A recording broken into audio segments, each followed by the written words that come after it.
सो बच्चों अपन जो नया टॉपिक कर रहे हैं वो है केमिकल थर्मोडायनेमिक्स एंड एनर्जेटिक्स, जो आपके इसमें दिया हुआ है। अगेन जैसे अपन हर चैप्टर में जाते हैं, पहले अपन थोड़े बेसिक इसके फॉर्मूले और कुछ कॉन्सेप्ट्स को यहाँ पर पढ़ेंगे, और जो थियोरेटिकल कॉन्सेप्ट्स हैं उनको क्वेश्चंस में जैसे अपन नॉर्मली कवर करेंगे हर बार की तरह क्वेश्चंस के साथ में।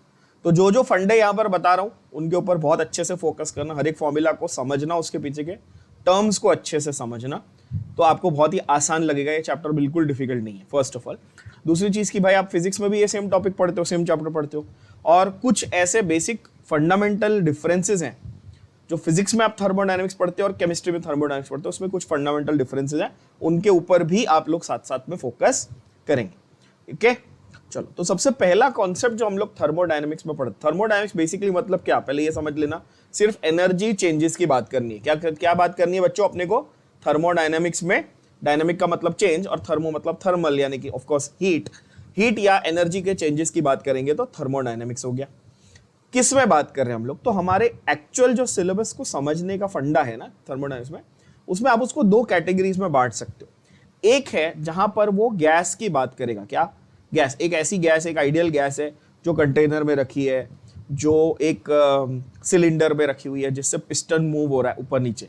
मतलब जो आप इंजन को इमेजिन कर सकते हो, जैसे आप लोग फिजिक्स में इंजन पढ़ते हो ना, इंटरनल कंबशन इंजन, उसका पिस्टन ऊपर नीचे चलता है, गाड़ी के, कार के पिस्टन, क्या कार के इंजन में, वो जो फंडा है वो थर्मोडायनेमिक्स में। तो समझो पहला पार्ट क्या, हम लोग हमेशा फोकस करेंगे कि भाई एक गैस है, उस गैस के ऊपर नीचे होने, गैस के एक्सपेंशन या कंप्रेशन से पिस्टन का मूवमेंट हो रहा है, ये पहला फंडा है।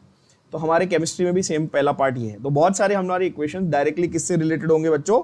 गैस इन कंटेनर से। देख रहे हो आप, गैस इन कंटेनर दिख रहा है आप लोगों को?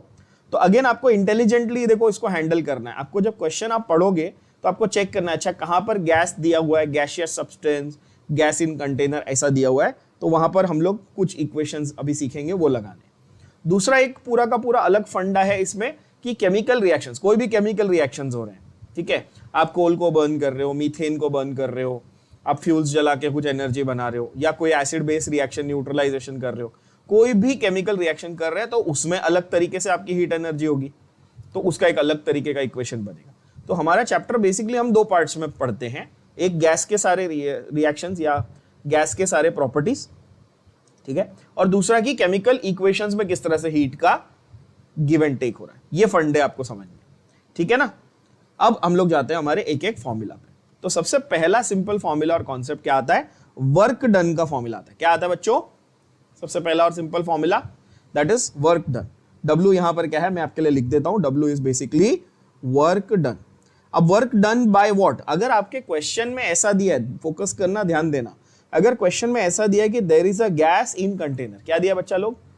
There is a gas in a container, तो आप लोग वर्क डन में minus P external delta V, ये फॉर्मूला लगाएंगे। क्या फॉर्मूला लगाएंगे? फिर से समझो, W is equal to minus P external delta V. अच्छा एक बात क्लियर कर लेना, clear, is this minus sign part of the formula? Yes, minus sign is part of the formula. क्या इसको आप चेंज कर सकते हो अपने मन से? नहीं, आपको अपने मन से इसको चेंज नहीं करिए, यह बात अपने दिमाग में एकदम बिठा लो इसको, मतलब बाय हार्ट ये आपके दिमाग में बैठी हुई होनी चाहिए बात, यानी कि नेगेटिव साइन को आप चेंज नहीं कर सकते हो। फिजिक्स में आप लोग ज्यादा ओवर दिमाग लगाते हो कि अच्छा कंप्रेशन है तो हम ये कंसीडर करेंगे, एक्सपेंशन है तो ये कंसीडर, कुछ यहाँ कुछ कंसीडर करना ही नहीं है। फॉर्मूला में माइनस साइन है, समझ गए कि नहीं समझ गए? वैल्यू सब्स्टिट्यूट करेंगे, करेक्ट आंसर आएगा, मेरी गारंटी है। मैं आपको सॉल्व करके अभी 10 क्वेश्चन दिखाऊंगा, टेंशन मत लो।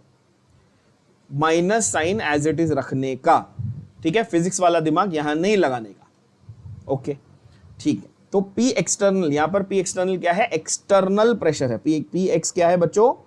एक्सटर्नल प्रेशर है, ठीक है, एक्सटर्नल प्रेशर। और डेल्टा वी क्या है? Change in volume. Delta V क्या है? Change in volume. ये values as it is question में दी रहेगी, वैल्यू सब्स्टिट्यूट करने का आंसर आता है।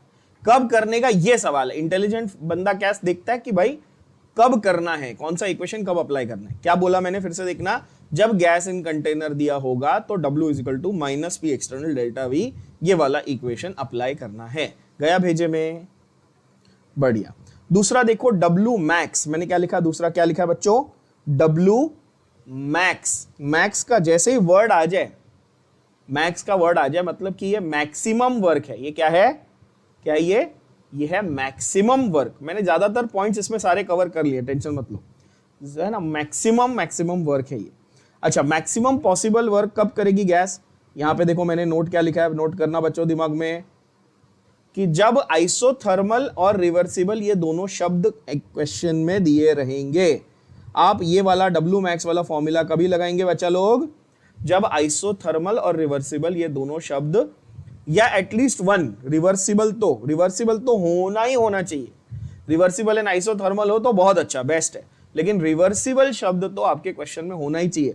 जैसे ही आप रिवर्सिबल देखें आप लगा दें डब्ल्यू मैक्स। बात समझ गए है कि नहीं? जैसे राजा मौली की पिक्चर है तो सुपर हिट आगे लग गया, वैसे यहां पर रिवर्सिबल प्रोसेस है तो मैक्स लग गया अपने आप, कोई टेंशन नहीं है, मैक्स लगाना ही लगाना है। Is that clear? What is the formula? Formula learn करो। फॉर्मूला क्या बोलता है? फॉर्मूला है boss -2.303 nRT log of V2 by V1, log of V2 by V1। अब क्या क्या है ये? -2.303 तो नंबर है, n क्या है? नंबर ऑफ मोल्स है, r क्या है? गैस कांस्टेंट है ना, r क्या है? गैस कांस्टेंट है, t क्या है? टेम्परेचर है, और V2 क्या है? फाइनल वॉल्यूम है, और V1 क्या है? इनिशियल वॉल्यूम है। Is that clear?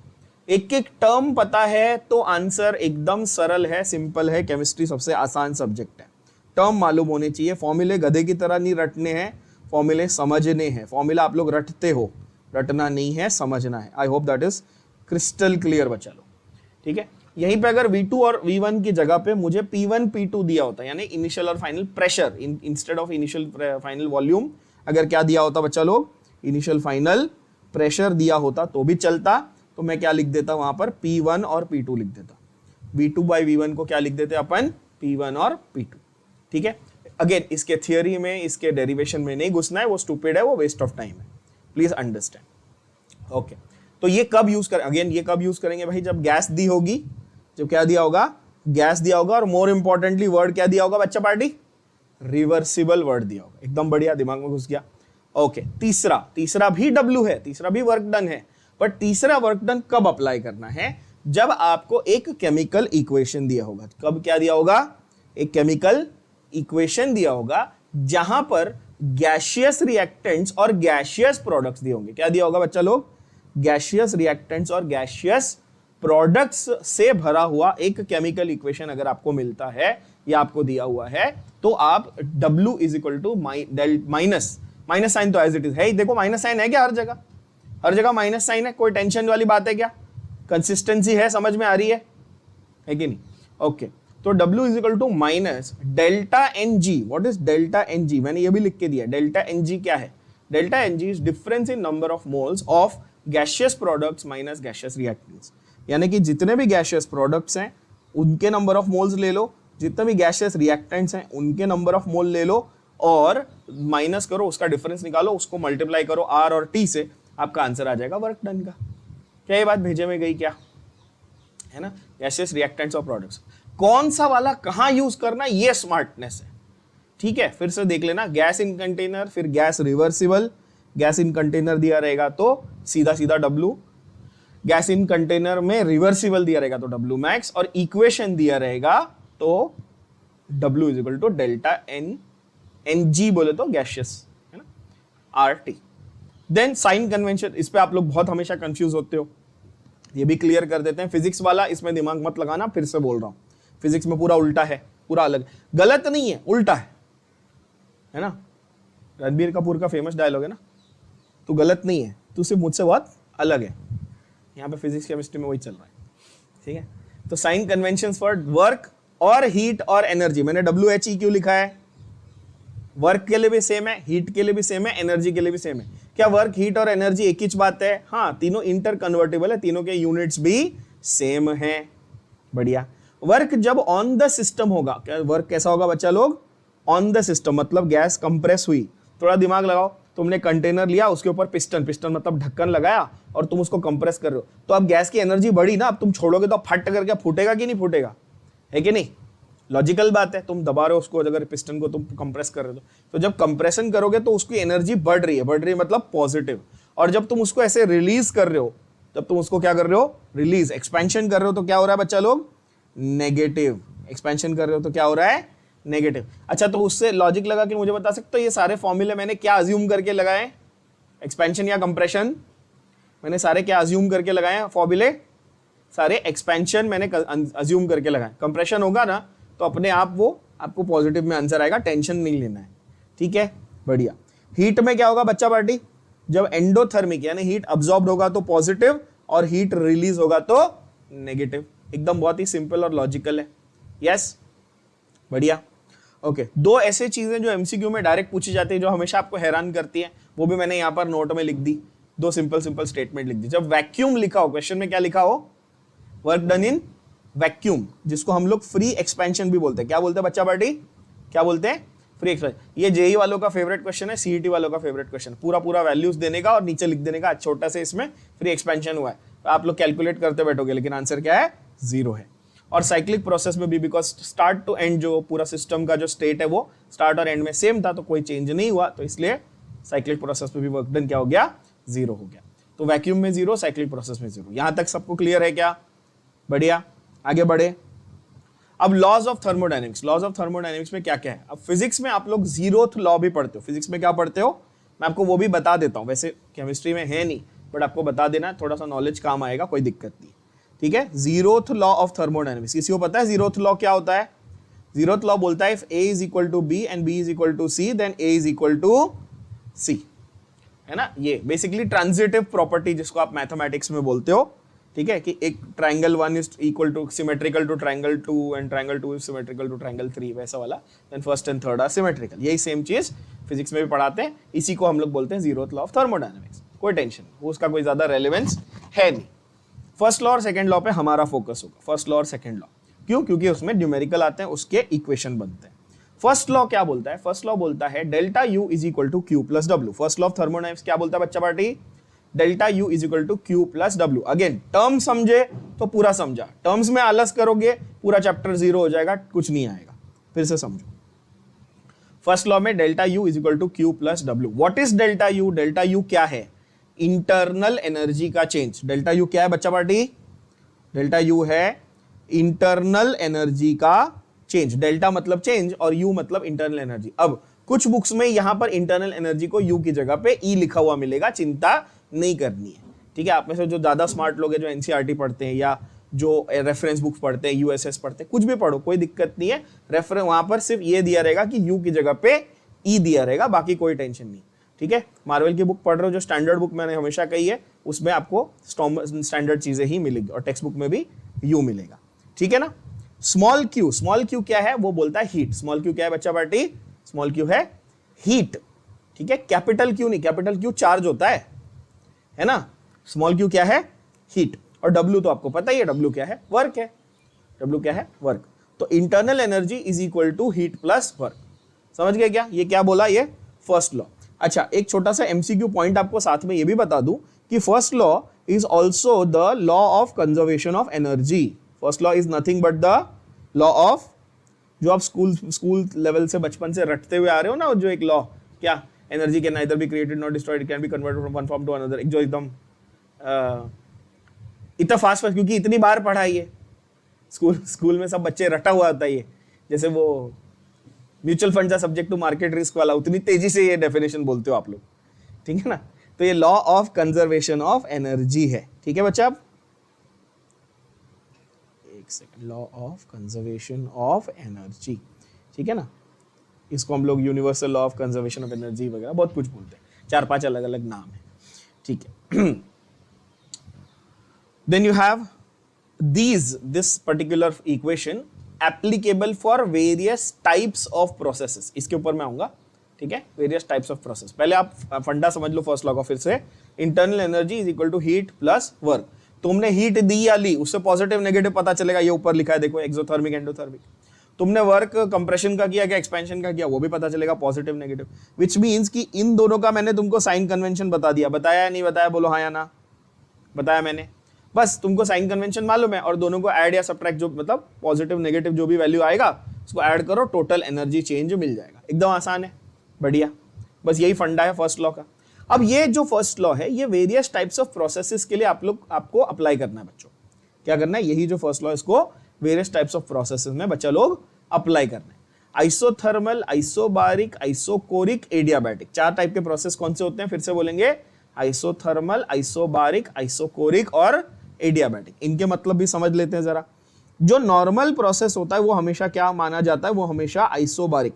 ये जो स्टैंडर्ड इक्वेशन है वो क्या माना गया, उसको क्या माना गया, आइसोबारिक। आइसोबारिक मतलब, आइसो मतलब सेम, बार मतलब प्रेशर, बार मतलब bar, barometer, bar unit of pressure, मालूम है सबको। तो आइसोबारिक माना गया बच्चों, ठीक है। तो नॉर्मल कोई भी इक्वेशन है ना वो आपका आइसोबारिक माना गया। आइसोथर्मल कब मानोगे, जब same iso mean same, thermal मतलब टेम्परेचर, टेम्परेचर सेम है, यानी चेंज इन टेम्परेचर जीरो है। चेंज इन टेम्परेचर क्या है, जीरो है।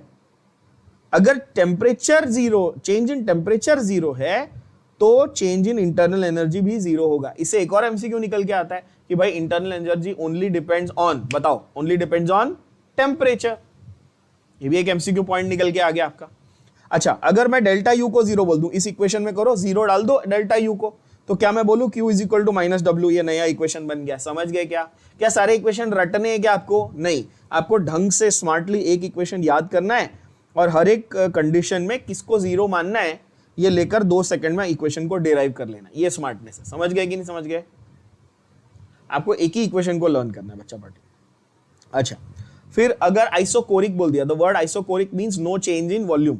अगर वॉल्यूम ही चेंज नहीं हुई, डेल्टा वी जीरो हो गया, तो पहला वाला equation P delta V, work भी जीरो हो गया। जब वर्क जीरो हो गया तो internal energy becomes equal to heat. समझे कि नहीं समझे? यस, W जीरो तो delta U equal to Q, बहुत बढ़िया। और लास्ट वाले में तो Q जीरो ही है डायरेक्ट, तो W is equal to delta U, एकदम बढ़िया। समझ में आ गया? एकदम प्यार से, प्यार मोहब्बत से समझ में आया? बोलो हाँ या ना? यस, बहुत बढ़िया। सेकंड लॉ क्या बोलता है? ये था फर्स्ट लॉ। फर्स्ट लॉ को हमने 3 अलग अलग कैटेगरी में डिवाइड भी कर दिया। सेकंड लॉ क्या बोलता है बच्चा पार्टी? सेकंड लॉ बोलता है कि delta H, what is delta H? Is change in enthalpy. H क्या है? चेंज इन एंथैल्पी। एंथैल्पी शब्द ही नहीं समझ पाते बहुत सारे बच्चे, आखिर तक पूरा केमिस्ट्री पढ़ डालते हैं, एंथैल्पी पूछो तो ऐसे देखते हैं। देखो पहले एंथैल्पी क्या समझो, जो ओवरऑल चेंज है, जो ओवरऑल चेंज है आपका किसी केमिकल प्रोसेस का या किसी भी प्रोसेस का, फिजिकल प्रोसेस या केमिकल, जो ओवरऑल चेंज है उसको आप क्या बोलोगे? एंथैल्पी बोलोगे। जिसको मैं नेट चेंज बोल दूं नेट चेंज, है ना? जैसे मैंने 10 रुपए कमाए और 7 रुपए खर्च किए तो मेरा नेट प्रॉफिट 3 रुपया, ऐसा लॉजिक हो गया ना कि भाई जितना इनकमिंग आउटगोइंग सब काट पीट के जो लास्ट में बचा वो तुम्हारी सेविंग है। वैसे ही यहां पर है भाई, जो हीट आनी है, जानी है, कंप्रेशन होगा, एक्सपेंशन होगा, सारा नाटक जितना करना है कर लो, जो फाइनल चेंज बचा ना उसको एंथैल्पी बोलो। ऐसे समझाना है सामने वाले को एंथैल्पी। समझ में आया कि नहीं आया? यस, बहुत बढ़िया। तो एंथैल्पी क्या है? एंथैल्पी है इंटरनल एनर्जी का चेंज प्लस वर्क डन का चेंज। क्या है एंथैल्पी? इंटरनल एनर्जी का चेंज प्लस वर्क डन। तो आप बोलोगे sir work done P delta we. Yes, इसलिए यहां क्या लिखा है देखो इक्वेशन में, internal energy plus P delta we, delta U plus P delta V. ये है सेकेंड लॉ का इक्वेशन। समझ में आया क्या? यस बच्चा लोग। तो enthalpy changes, change in internal energy plus P delta V. अच्छा, पी डेल्टा वी को हम लोग डेल्टा एनजीआरटी लिख सकते। वर्क डन को मैंने पी डेल्टा वी भी लिखा है ऊपर और डेल्टा एनजीआरटी भी लिखा है, तो दोनों वैलिड है बॉस। एग्जैक्टली। अगेन आपको, आप लोग स्मार्ट हो, आप समझ गए कि कहां पे कौन सा वाला अप्लाई करना है। सिर्फ गैस दिया रहेगा तो मैं पहला वाला अप्लाई करूंगा, और अगर इक्वेशन दिया रहेगा जहां पे मैं डेल्टा एन कैलकुलेट कर सकता हूं तो मैं दूसरा वाला अप्लाई करूंगा। गया दिमाग में? यस, बहुत बढ़िया, एक नंबर। चलो बहुत अच्छे। फिर आते हैं complicated part of the chapter पे। ये कॉम्प्लिकेटेड है नहीं, आप लोग को कॉम्प्लिकेटेड लगता है, सिंपल कर देता हूं आपके लिए, देखो मजा आएगा।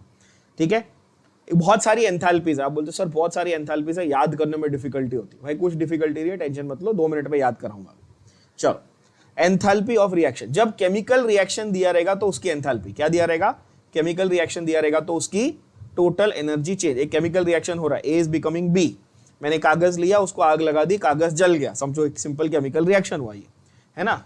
या मैंने गैस चालू किया और उसके ऊपर लाइटर लगाया, गैस जली, खाना पक गया, ये भी केमिकल रिएक्शन है ना? मीथेन, एलपीजी जल रहा है। कहने का अर्थ कि भाई कोई भी केमिकल रिएक्शन में हीट का आदान प्रदान होगा, ठीक है, गिव एंड टेक होगा हीट का, तो उसको आप बोलोगे एंथैल्पी ऑफ केमिकल रिएक्शन, है ना? उसको हम लोग पहली बात अज्यूम करके चलते हैं कि ये सारा कैलकुलेशन किस पे हो रहा है? स्टैंडर्ड कंडीशंस पे हो रहा है। ये वर्ड दिख रहा है सबको स्क्रीन पे, एसटीडी बोले तो स्टैंडर्ड कंडीशंस पे हो रहा है, ठीक है ना। एसटीडी का मतलब सेक्सुअली ट्रांसमिटेड डिजीज नहीं रे बाबा, एसटीडी का मतलब यहां पर क्या है, standard conditions. What are standard conditions?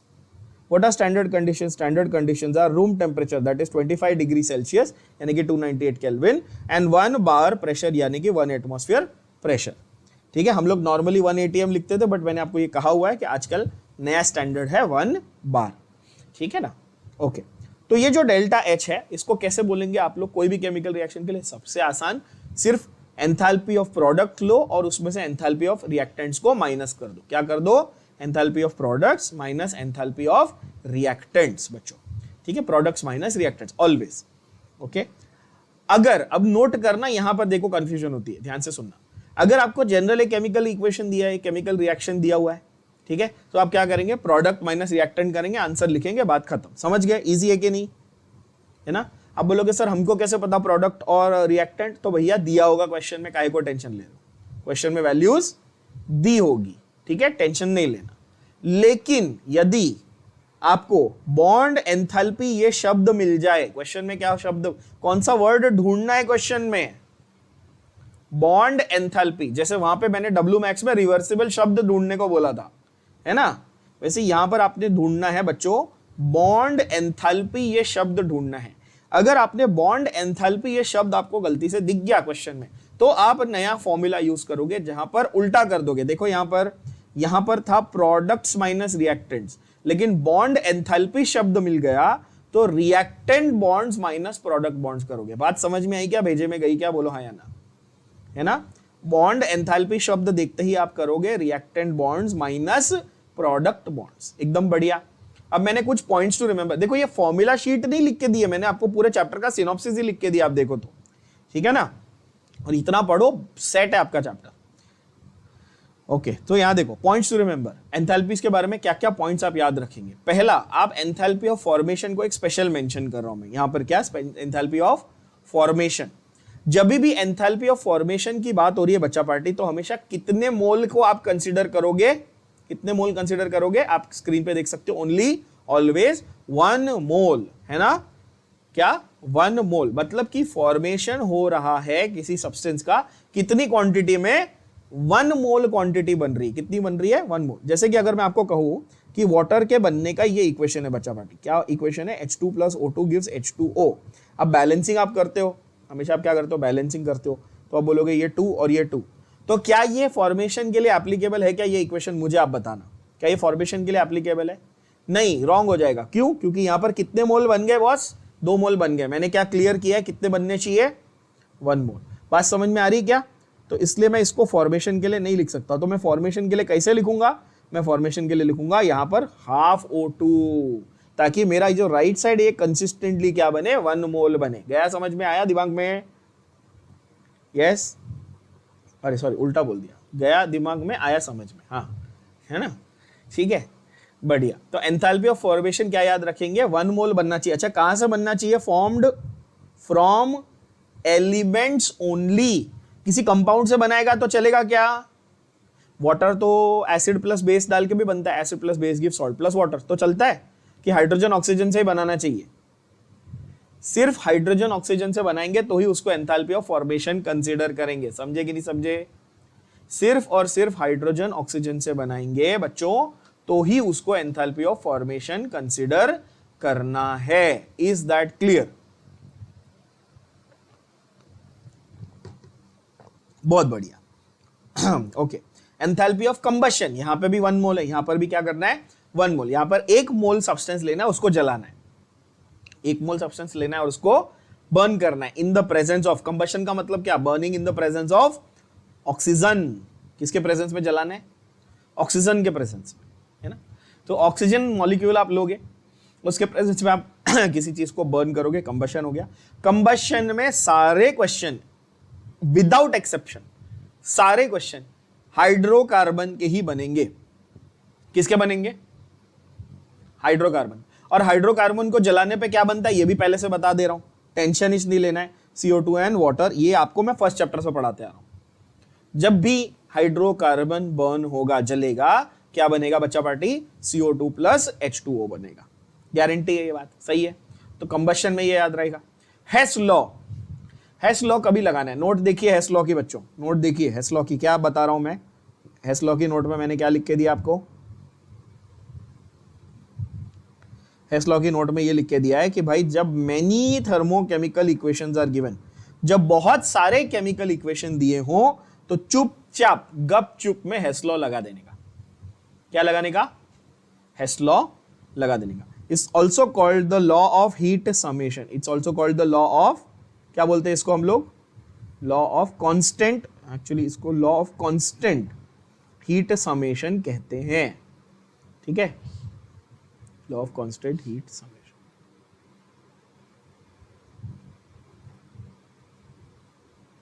Okay, so Hess law, Hess law कब दे रहे, कब यूज करने का, जब बहुत सारे केमिकल इक्वेशन दिए हो क्वेश्चन में, ठीक है।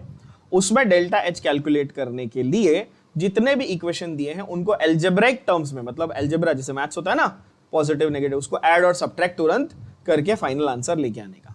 सिंपल, सबसे आसान तरीका है हेस लॉ। हेस लॉ का क्वेश्चन मैं आपको राइटिंग में दे रहा हूं, राइटिंग में गारंटीड क्वेश्चन है।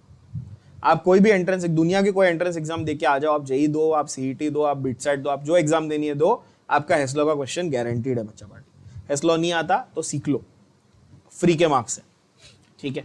अगला आता है गिब्स एनर्जी, आपके सिलेबस में से निकाल दिया गया है, रिड्यूस्ड सिलेबस में से गिब्स एनर्जी, एंट्रोपी, ये सारी चीजें निकाल दी गई हैं। बेसिक सिखा दूंगा, ज्यादा टाइम वेस्ट नहीं करूंगा, कुछ क्वेश्चंस भी करेंगे ताकि आपको थोड़ा आपके नॉलेज में काम आए, ठीक है, बट इसके ऊपर ज्यादा टाइम वेस्ट नहीं करना, ठीक है।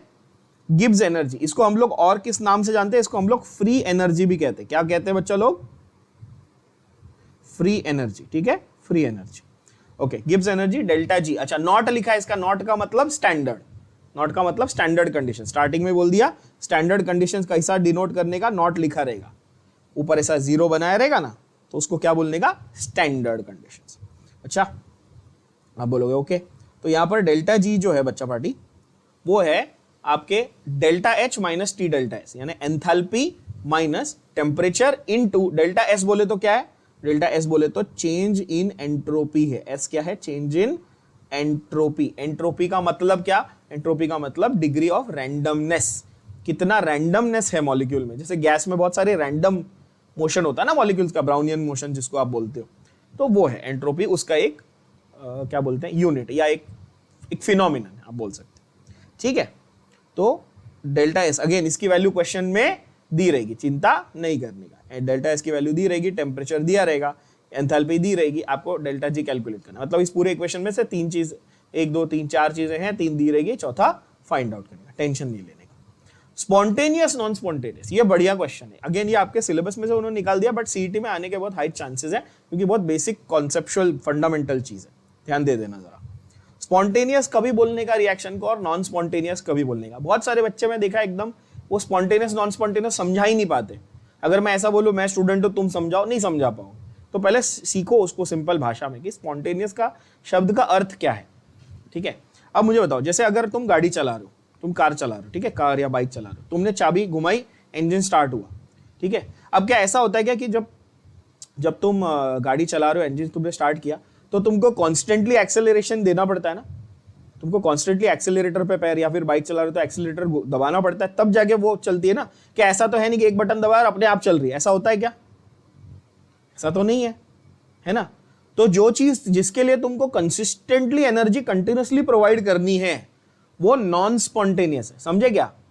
कि कोई पूछेगा तो उसको ऐसा समझाते आना चाहिए आपको, क्या, जिसके लिए आपको कंसिस्टेंटली, जैसे अगर मैं गाड़ी चला रहा हूं तो क्या सिर्फ चाबी घुमा दी और गाड़ी चलने लगी, ऐसा तो नहीं होगा, मेरे को एक्सेलरेटर देना पड़ेगा, है कि नहीं। या फिर मेरे को पानी बॉईल करने का है, तो क्या मैं एक बार बस उसको एक बार माचिस दिखाऊं, स्पार्क लगाऊं और क्या पानी अपने आप बॉईल हो जाएगा क्या, नहीं ना, कंसिस्टेंटली हीट करना पड़ेगा ना मेरे को काफी देर तक, तो वो नॉन स्पॉन्टेनियस हुआ, समझे क्या बात को।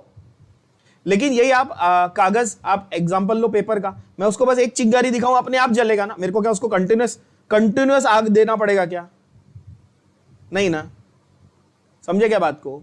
तो जो प्रोसेस खुद से बस तुमको चालू करके छोड़ देनी, जो खुद से कंटिन्यू, वो उसको स्पॉन्टेनियस बोलोगे। ये मैं तुमको मतलब समझा रहा हूं आसान भाषा में, ठीक है। कि तुम लोग इंग्लिश में हाइफन टू डेफिनेशन तो रट्टा मार लोगे, लेकिन समझोगे कैसे? समझ गए कि नहीं समझ गए? अभी स्पॉन्टेनियस का अर्थ समझ में आया? जो अपने आप कंटिन्यू हो जाए वो स्पॉन्टेनियस, जो अपने आप कंटिन्यू ना हो वो नॉन स्पॉन्टेनियस। अच्छा, थोड़ा दिमाग लगाना, अपने आप कौन कंटिन्यू होगा? जिसके अंदर खुद की एनर्जी भरी हुई है पहले से, वो अपनी एनर्जी यूज करके अपना काम करेगा। करेगा कि नहीं करेगा? अगेन लॉजिकल बात है। तो अगर जैसे मैंने पेपर का एग्जांपल लिया, पेपर किससे बना है? आप बोलोगे सर पेपर लकड़े से, सेल्यूलोज से, कार्बन के कंपाउंड से, है ना। और कार्बन के कंपाउंड को जलाने के से क्या होता है? उसकी खुद की एनर्जी होती है ना, इसलिए वो जलता है, फ्यूल का काम करता है। तो जो वो खुद की एनर्जी लेके वो वर्क डन कर रहा है, तो खुद की एनर्जी का लॉस कर रहा है। बोलो हाँ या ना? देखो, तुमको रट्टा ना मारना पड़े इसलिए लॉजिक समझा रहा हूं। खुद की एनर्जी का लॉस कर रहा है, यस और नो? मोमबत्ती जलाते हो, पेपर जलाते हो, खुद की एनर्जी का लॉस कर रहा है ना वो। तो यानी उसका डेल्टा जी देखो क्या आ रहा है? नेगेटिव। यानी कि डेल्टा जी उसका कम होते जा रहा है, क्योंकि वो अपनी फ्री एनर्जी खर्च कर रहा है तुम्हारे लिए वर्क डन करने के लिए। गया दिमाग में? तो स्पॉन्टेनियस कभी होएगा बच्चा लोग? जब डेल्टा जी लेस देन 0, यानी कि डेल्टा जी नेगेटिव होगा। बात एकदम अच्छे से भेजे में गई? अब भूलोगे नहीं। देखो, रटोगे तो तुम लोग उल्टा लिख के आओगे, ये मेरे को मालूम है, और तुम्हारे साथ हुआ भी होगा, ये गारंटी बोलता हूं। जो चीज रटोगे वो उल्टा लिख के आओगे, जो समझ लोगे तो गड़बड़ नहीं करोगे। तो स्पॉन्टेनियस कब होगा? जब सब्सटेंस खुद अपनी एनर्जी खर्च कर रहा है ना वर्क डन के लिए, मतलब उसकी फ्री एनर्जी कम होती जा रही है, यानी डेल्टा जी 0। अगर डेल्टा जी लेस देन 0 तो एंट्रोपी उल्टा, गिव्स एनर्जी लेस देन 0 ना, तो एंट्रोपी ग्रेटर देन 0। समझ गए क्या? स्पॉन्टेनियस में एंट्रोपी ग्रेटर देन 0, और नॉन स्पॉन्टेनियस में उल्टा कर दो, डेल्टा जी ग्रेटर देन 0 और एंट्रोपी लेस देन 0। सिंपल बात समझ में आई क्या? एकदम बढ़िया तरीके से बच्चा लोग। यस, अगर इक्विलिब्रियम है तो टेक बोथ एज 0। देखो, लेस देन 0 मोर देन 0 तो हो गया, तो एट इक्विलिब्रियम क्या होगा? टेक बोथ इक्वल टू 0, है ना। या फिर आप जब इक्विलिब्रियम दिया रहेगा तो आप हमेशा डेल्टा जी को 0 मानना। किसको 0 मानना? डेल्टा जी नॉट को आप 0 मान लेना। तो अगर मैं इस इक्वेशन में इसको 0 मान लूं, तो इसको ये बाजू लेके जाऊं, समझ गए? तो क्या हो जाएगा? Delta H is equal to T delta S, बरोबर ना? तो चलो, तो ऐसा बहुत ही पॉपुलर क्वेश्चन बनता है, at which temperature the reaction is changing from spontaneous to non spontaneous. मतलब कि इक्विलिब्रियम पॉइंट कौन सा है? स्पॉन्टेनियस नॉन स्पॉन्टेनियस का जो पॉइंट है उसका इक्विलिब्रियम पॉइंट क्या है, ये पूछता है वो। तो आपको क्या करना है? तब आपको डेल्टा जी को 0 अज्यूम कर लेना है, तो आपको टेम्परेचर का आंसर मिल जाएगा। एकदम क्लैरिटी समझ में आया क्या? सिर्फ 8 फॉर्मूले में मैंने आपको पूरे का पूरा इतना बड़ा जो चैप्टर उसके सारे फंडे क्लियर कर दिए। अब चले क्वेश्चंस पे फटाफट। तो एक एक करके इंपॉर्टेंट सारे टाइप के हम लोग क्वेश्चंस कवर करेंगे as we do for all the chapter. सबसे पहला सवाल देखो, थोड़ा थियोरेटिकल है, थोड़ा बकवास है, लेकिन करना पड़ेगा। क्या बोलता है? विच of the following names is not associated with thermodynamics. इनमें से कौन सा नाम थर्मोडायनेमिक्स से एसोसिएटेड नहीं है? अब अगर आपने कभी ये नाम सुने भी नहीं है तो टेंशन मत लो, आपको ये ऑब्वियसली पता है कि ओम्स लॉ, जो आप ओम्स लॉ पढ़ते हो वो थर्मोडायनेमिक्स में नहीं, वो किस में आता है? वो करंट इलेक्ट्रिसिटी यानी कि मतलब इलेक्ट्रॉनिक्स या इलेक्ट्रिकल इंजीनियरिंग जो फिजिक्स का पार्ट है उसमें आता है, राइट? ओम, तो ओम ने तो ओम्स लॉ दिया था ना, राइट? ओम्स लॉ क्या होता है? ओम्स लॉ वैसे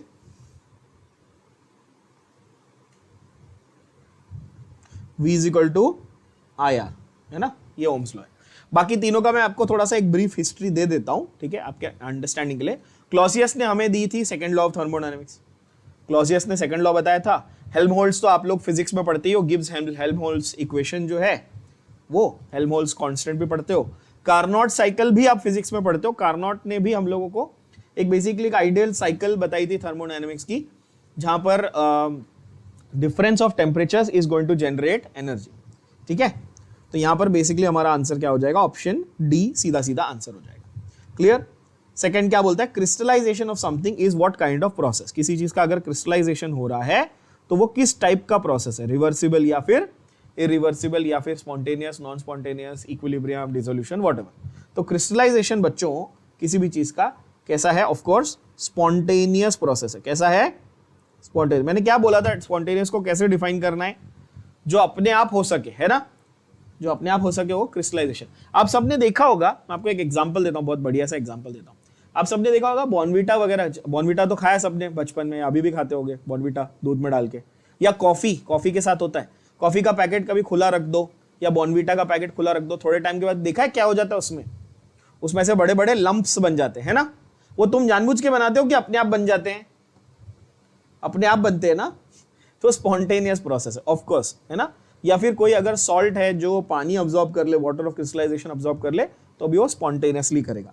तो ऐसे लिखो, सम सॉल्ट्स अब्सॉर्ब वाटर स्पॉन्टेनियसली, तो इसीलिए ये स्पॉन्टेनियस प्रोसेस में आ जाएगा। ये आपके एक्सप्लेनेशन को आपके बेनिफिट के लिए लिख रहा हूं मैं, ठीक है, एग्जाम्पल में, ठीक है। तो आंसर हो गया ऑप्शन ए। ऐसा यूनिट ऑफ प्रेशर तो आपको मालूम ही है, ऐसा यूनिट ऑफ प्रेशर क्या है, ये सारे यूनिट्स ऑफ प्रेशर है बरोबर है, बट इसमें से स्टैंडर्ड यूनिट कौन सा माना गया बच्चा लोग? स्टैंडर्ड यूनिट कौन सा माना गया है? ऑफ कोर्स स्टैंडर्ड यूनिट माना गया है न्यूटन पर मीटर स्क्वायर, न्यूटन पर मीटर स्क्वायर, और you know this by which name popularly? Pascal. You know this by which name? mm of mercury जो है, या एटमॉस्फेयर जो है, या सेंटीमीटर ऑफ मर्क्यूरी जो है, ये सारे नॉन स्टैंडर्ड यूनिट्स हैं। कौन से? ये नॉन स्टैंडर्ड यूनिट्स है बच्चों। यहां पे मैं लिख दूं क्या आपके लिए? Other units. अदर यूनिट्स कौन से बताओ? mm ऑफ Hg, ठीक है, फिर एटमॉस्फेयर यानी कि ATM, फिर बार और टोर, ये सारे क्या है आपके? अदर यूनिट्स हैं प्रेशर के। तो आंसर क्या है? Option A. स्टार मार्क क्यों किया? बहुत बेसिक है, लेकिन कई बार इसमें गड़बड़ कर दे। तो आई होप इसके आगे अभी गड़बड़ नहीं करोगे। यस, ठीक है। फोर्थ वाला क्वेश्चन भी बहुत इंपॉर्टेंट है, इसको 5 स्टार करना है, बड़ा इंपॉर्टेंट, लेकिन इसमें बहुत सिली मिस्टेक करते हो, बहुत सिली मिस्टेक करते हो बच्चों, है ना। आर की वैल्यू ऑफ आर, ये मैंने ऑलरेडी बताया है ना वैसे, कि मैंने क्लास में बताया क्या लाइव लेक्चर में? Values of R as per units, as per unit, हर यूनिट के हिसाब से आर की वैल्यू क्या हो जाती है बच्चा लोग? चेंज हो जाती है। आंसर क्या है यहाँ पे? बॉम्बे जूल पर मोल केल्विन, है ना। 4 का आंसर क्या आएगा? बी, यानी कि जूल पर मोल केल्विन। बट मैं आपको आर की वैल्यूज बता देता हूं। आर क्या है पहले ये बताना। आर क्या है?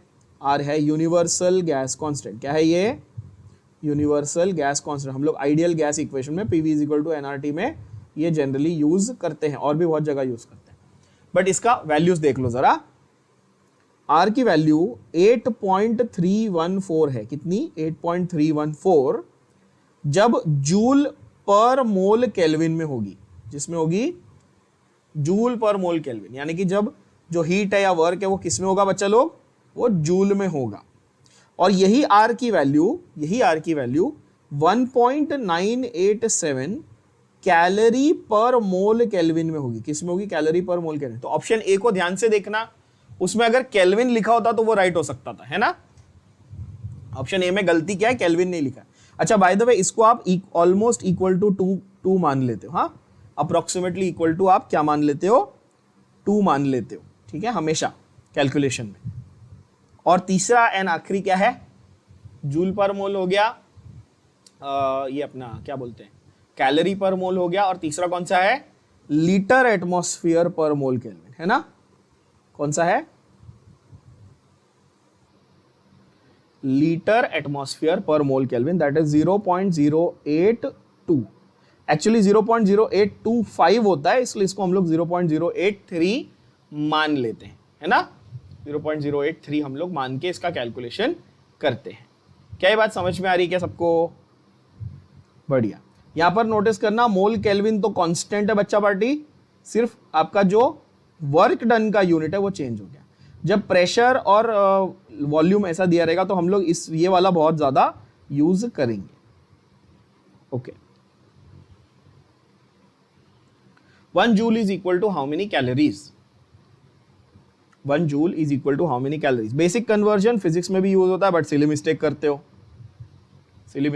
हो, 1 joule is equal to how many calories? मैं आपको एक टेक्निक सिखाता हूं जो मेरे टीचर ने मुझे सिखाई थी जब मैं 12th में था, यहां से आपको कोई कंफ्यूजन नहीं होगी। इसका आंसर किसी को मालूम है? 5th वाले का देखो, 1 जूल और कैलोरी में क्या रिलेशन होता है? 1 calorie is 4.18 joule. 1 calorie is 4.18 joule.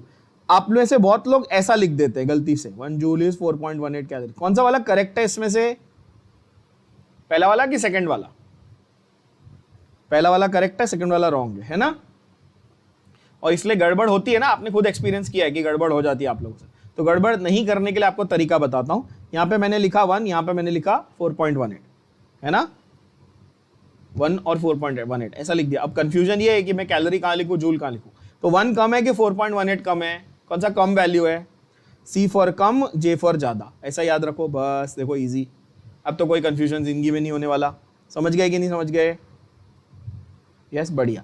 तो 1 जूल कितना हो गया? फिर आप 1 joule will be equal to 1 upon 4.18 calorie होगी। सही है? तो आंसर आपका आ जाएगा 0.0239। कैलकुलेशन करके देख लो, आंसर आ जाएगा ऑप्शन ए। ठीक है, इसमें कॉमन सेंस है कि ए और डी में से ही आएगा, 0 पॉइंट समथिंग ही आने वाला है। कैलकुलेशन से फर्स्ट डिजिट तक भी कर लोगे तो आंसर इजीली आ जाएगा। एकदम बढ़िया, समझ में आ गया क्या? Yes, okay.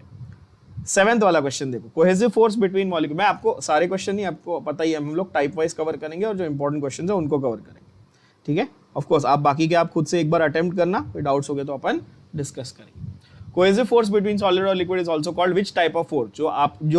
जो फोर्सेस चीजों को बाइंड करके रखती है, ज्वाइन करके रखती है, उसको कौन सी बोलते हैं हम लोग? उसको हम लोग weak van der Waals forces भी बोलते हैं। पता है आप लोगों को क्या बोलते हैं उनको? Weak van der Waals forces. ठीक है ना? वैन डर वाल्स फोर्सेस क्या है? Intermolecular forces. क्या है बच्चों ये? Intermolecular forces. बहुत बढ़िया।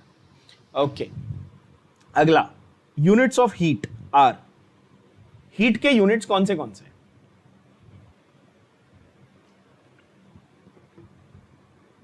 अभी 2 मिनट पहले मैंने बता दिया, 3 ही यूनिट पॉसिबल है ना। हीट यूनिट, हीट, एनर्जी और वर्क, तीनों के 3 ही यूनिट पॉसिबल है। तो आंसर यहाँ पे क्या होगा? हीट के यूनिट कैलोरी और जूल, यानी कि ऑप्शन डी। ये मैं लिख भी नहीं रहा, ये ऑब्वियस है, इसको लिखने की जरूरत नहीं है। थर्मोडायनेमिक्स का डेफिनेशन स्टार्ट में बता दिया आपको। Interconversion of all forms of energy into heat, yes. Various forms, yes. Conversion of heat into work, yes. मतलब ऑल ऑफ दी अबव। ठीक है, ये सब फालतू क्वेश्चन, इसको मैं ज्यादा ध्यान नहीं देने का। ओके, 10th क्वेश्चन क्या बोलता है? Energy given out on during a chemical change generally is in the form of which energy? जब कोई केमिकल चेंज होता है बच्चों, तो कौन से फॉर्म में आपको एनर्जी उसमें से देखने मिलती है? बताओ। कोई भी केमिकल चेंज होता है तो उसमें से क्या हीट निकल सकती है? हाँ। Electrical energy, yes. कोई बैटरी है, कोई सेल है, तो आपको वो इलेक्ट्रिकल एनर्जी प्रोवाइड करेगी, यस। तो ए और सी दोनों राइट है। ऑब्वियसली फोटो यानी कि लाइट भी, ऑफ कोर्स किसी केमिकल एनर्जी से लाइट निकलती है। हाँ, एक्सप्लोजन होगा तो लाइट निकलेगी ना बॉस, क्या? Of course, yes. तो आंसर अगेन क्या रहेगा 10th का? डी, यानी कि all of the above. Simple enough questions, yes और नो। चलो 15th क्वेश्चन देखें। 14th और 15th दोनों देखते हैं। 14th क्या बोलता है? 14th बोल रहा है इरिवर्सिबल प्रोसेस कैसा है? All irreversible processes are what kind of processes? ये स्टार मार्क करना बहुत अच्छा सवाल है। कोई भी प्रोसेस अगर इरिवर्सिबल, मैंने आपको एग्जांपल दिया था अभी थोड़ी देर पहले, मैंने एग्जांपल दिया पानी गर्म करने का या पेपर को जलाने का। पानी गर्म किया तो उसको बाद में ठंडा कर सकता हूं क्या? रिवर्सिबल है, हाँ, है ना। लेकिन पेपर को एक बार जला दिया तो उसको, उस चीज को रिवर्स कर सकता हूं क्या? नहीं। यानी इरिवर्सिबल वाले कैसे होते हैं? इरिवर्सिबल वाले स्पॉन्टेनियस होते हैं। Irreversible processes are spontaneous processes. समझ में आ रहा है? I hope. कुछ भी रटने की जरूरत नहीं है, समझना है अच्छे से। मैं हिंदी इंग्लिश दोनों यूज कर रहा हूं, सबको समझ रहा है ना, कोई टेंशन नहीं है, राइट? मराठी में भी बोलूं क्या? गुजराती में? હું તમારી માટે ગુજરાતીમાં બોલીશ, તમે चिंता नहीं करो। चलो, रिवर्सिबल प्रोसेस कैसा होता है? अगर इरिवर्सिबल वाला स्पॉन्टेनियस है तो रिवर्सिबल वाला कैसे होगा? बताइए बच्चों। आप बोलोगे सर यहाँ तो नॉन स्पॉन्टेनियस ऑप्शन में ही नहीं है, लेकिन मैंने आपको थोड़ी देर पहले एग्जांपल, अगेन फिर से सेम एग्जांपल दे रहा हूँ। पानी को ठंडा करना, गर्म करना, कंटिन्यूसली एनर्जी प्रोवाइड करनी है, तो ये स्लो होता है कि फास्ट होता है? एक्सट्रीमली स्लो प्रोसेस होता है। रिवर्सिबल वाला कैसा होता है? Extremely slow. अब इसमें एक थोड़ा सा कॉन्सेप्ट भी घुसा देता हूं ताकि आपको अगर कॉन्सेप्ट पे क्वेश्चन आए तो आप आंसर कर पाओ। रिवर्सिबल की पहचान क्या है? रिवर्सिबल की दो मेजर पहचाने हैं, ध्यान से सुनना बच्चा लोग। रिवर्सिबल किसी प्रोसेस को कभी बोलेंगे आप, एक्चुअली तीन मेजर पहचान है, ठीक है? तीन मेजर आपकी पहचान है रिवर्सिबल प्रोसेस की। तीनों पहचान आपको मैं समझा देता हूं अच्छे से, ठीक है, ताकि आप कॉन्सेप्ट को याद रखो। पहला है, सबसे पहला कि driving force is slightly greater than, slightly, उसके लिए वर्ड क्या यूज कर रहा हूं मैं, ध्यान से देखो, इनफिनिटेसिमली। क्या? Infinitesimally greater than opposing force. Driving force infinitesimally greater than opposing force, यानी कि आगे जाने वाली, फॉरवर्ड वाली फोर्स बैकवर्ड रिवर्स ले जाने वाली फोर्स से थोड़ी सी ज्यादा है, थोड़ी सी इनफिनिटेसिमल डिफरेंस है, ठीक है? ये पहला कैरेक्टरिस्टिक। दूसरा जिससे आपका ये आंसर आया 15 वाला, it's infinite number of steps. कितने स्टेप्स होने चाहिए रिवर्सिबल प्रोसेस गिनने के लिए? कितने? इनफाइनाइट नंबर ऑफ स्टेप्स, ठीक है? और तीसरा और बहुत ही इंपॉर्टेंट कि at each step equilibrium is attend. क्या बोला? At each step, her step पे क्या आता है? इक्विलिब्रियम आता है। एक और पॉइंट अगर एक्स्ट्रा आपको ऐड करना है, जो मैंने आपको ऑलरेडी बता दिया है, फिर भी बता देता हूं। वर्क डन इज, कैसा वर्क डन होता है? नॉर्मल की मैक्सिमम, रिवर्सिबल वर्ड सुनते ही नॉर्मल की maximum, of course maximum work done हो जाता है बच्चा लोग। समझा? बढ़िया, ओके। नाउ अगला देखते हैं, क्वेश्चन 20। चलो देखो क्या बोलता है question 20। Amongst the following homogeneous system is, कौन सा वाला इसमें से एक होमोजेनियस सिस्टम को रिप्रेजेंट कर रहा है? वाटर एंड केरोसिन, क्या ये मिक्स होते हैं होमोजेनियस में? नहीं। अच्छा, what about air in a container? Air आपस में अच्छे से मिक्स्ड होती है, एयर खुद एक मिक्स्ड चीज है। Yes, air is a homogeneous mixture, ये सॉल्यूशन चैप्टर में भी करा दिया। इमल्जन आप बोलोगे, आप आर्ग्यू करोगे सर इमल्जन भी होमोजेनियस होता है, करेक्ट, इमल्जन होमोजेनियस होता है, बट एयर और इमल्जन में से चूज करना हो तो ज्यादा होमोजेनियस, मोर करेक्ट आंसर क्या है? More correct answer is Bombay, air, ठीक है? इमल्जन जैसे कि एग्जांपल मिल्क होता है, milk is an example of emulsion, या पेंट है ना, वो ऐड आती है ना, कौन सी? नेरोलैक, वो ना पेंट की ऐड आती है, तो पेंट भी क्या होता है? Nerolac emulsion, Asian paints emulsion, है ना, देखा है? तो वो भी एक बेसिकली होमोजेनियस ही होता है, बट उसमें कंप्लीटली होमोजेनियस नहीं होता, आपको थोड़ा सा ऑयली जो फेज है वो दिखता है, ओके? और लास्ट में क्या भाई? HCl in water, of course ये तो आपका पूरा रिएक्शन होगा, तो ये होमोजेनियस नहीं है, okay? Then you have that was number 20. Yes, number 25. Number 25. Which of the following is not intensive property? ये छोटा सा एक कॉन्सेप्ट है, इसको यहाँ पर ही डिस्कस कर लेते हैं इसी क्वेश्चन के साथ। इंटेंसिव और एक्सटेंसिव प्रॉपर्टीज का एक कॉन्सेप्ट है बच्चा बाटी। क्या बोलता है?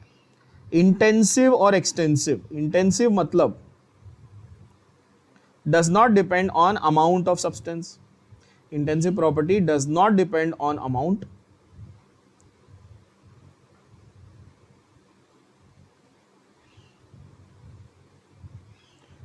of substance. और एक्सटेंसिव वाली जो प्रॉपर्टी होती है वो कैसी होती है? वो depends on amount of substance होती है, ठीक है? जो अमाउंट ऑफ सब्सटेंस के साथ बदल जाए वो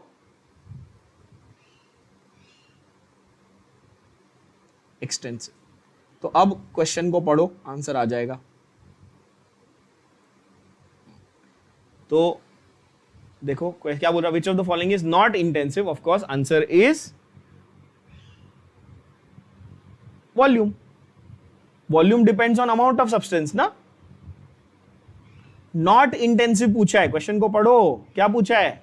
नॉट इंटेंसिव यानी एक्सटेंसिव प्रॉपर्टी ना। जब 1 लीटर 2 लीटर 5 लीटर हर एक का वॉल्यूम अलग रहेगा, हर एक का अमाउंट अलग है तो सबका वॉल्यूम अलग रहेगा, बरोबर ना?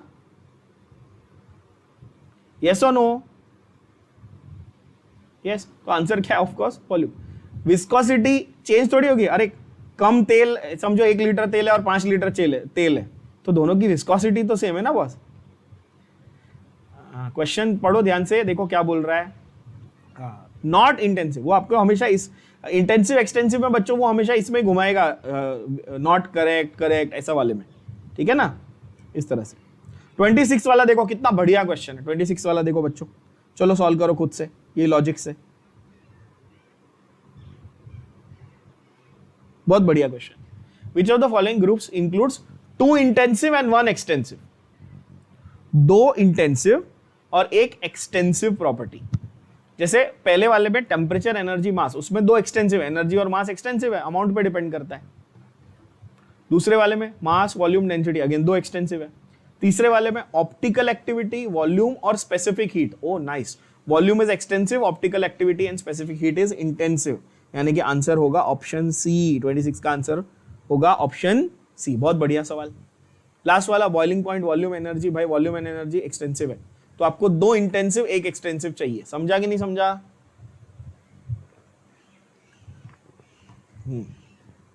बहुत बढ़िया। ऑप्टिकल एक्टिविटी तो आई होप सबको मालूम है, बेसिक तो मालूम ही है ऑर्गेनिक केमिस्ट्री में।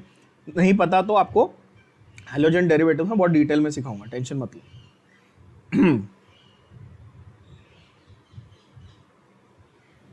Then which of the following is a state function? Again आपको जैसे इंटेंसिव एक्सटेंसिव प्रॉपर्टी है वैसे स्टेट फंक्शन और पाथ फंक्शन भी सीखना है। स्टेट फंक्शन स्टेट पे डिपेंड करता है, पाथ फंक्शन पाथ पे डिपेंड करता है। आप बोलोगे वाह सर क्या डेफिनेशन बताया, मजा ही आ गया।